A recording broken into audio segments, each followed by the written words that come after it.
est-ce que tu sais qu'est-ce qui se passe après la mort? Après la mort, on ne va pas directement en enfer ou au paradis. Il y a plusieurs étapes très détaillées en islam.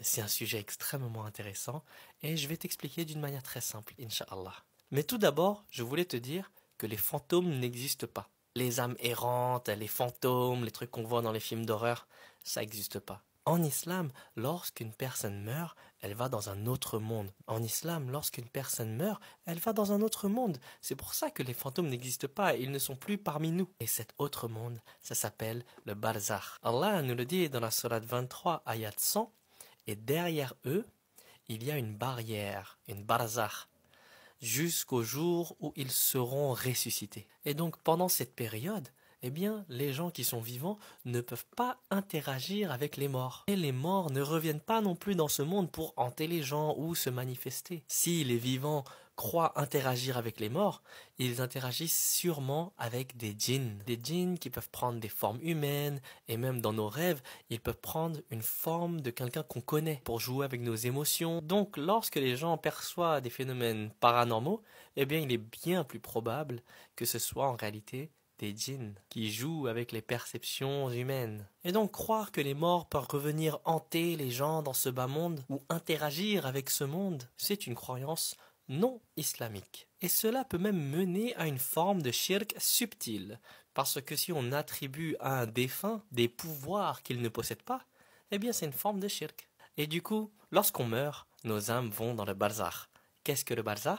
C'est le monde de l'âme entre la mort et le jour de la résurrection. Mais comment ça se passe après la mort? Eh bien, le prophète Mohammed sallallahu alayhi wa sallam nous l'a expliqué dans un long hadith qui est très profond et très détaillé. Pour le croyant, eh bien, les anges de la miséricorde vont venir vers lui avec un visage lumineux. Ils vont s'asseoir autour du croyant avec un linceul parfumé du paradis. Et ils vont dire à l'âme du croyant: ô âme bonne, sors vers le pardon et la satisfaction d'Allah. L'âme va sortir facilement, comme une goutte d'eau qui coule d'un récipient. Elle sera enveloppée d'un tissu parfumé. Les anges montent avec l'âme à travers les cieux et les portes s'ouvrent pour elle. L'âme est ensuite accueillie dans les cieux jusqu'à un certain niveau, puis renvoyée dans son corps, dans la tombe, pour commencer l'interrogatoire. Et pour le mécréant, eh bien, les anges du châtiment viennent avec des visages qui font très peur, et ils porteront un linceul putride, et ils diront à l'âme: ô âme mauvaise, sors vers la colère et la punition d'Allah. Et l'âme, elle va résister, elle ne voudra pas sortir. Et donc, vu qu'elle va résister, eh bien, l'âme va être arrachée, ce qui va provoquer une grande souffrance. Elle sera ensuite enveloppée dans le tissu nauséabond, et elle va monter jusqu'au premier ciel. Et les portes ne s'ouvriront pas pour cette âme. Allah nous le dit dans la sourate Al-Araf, ayat 40, les portes du ciel ne leur seront pas ouvertes, et ils n'entreront pas au paradis avant que le chameau ne passe par le chat d'une aiguille. L'âme est ensuite jetée vers le bas dans son corps. Et avant que l'âme aille dans le barzakh, eh bien, il y aura l'interrogatoire de la tombe. Deux anges, Munkar et Nakir, viendront et poseront trois questions à l'âme.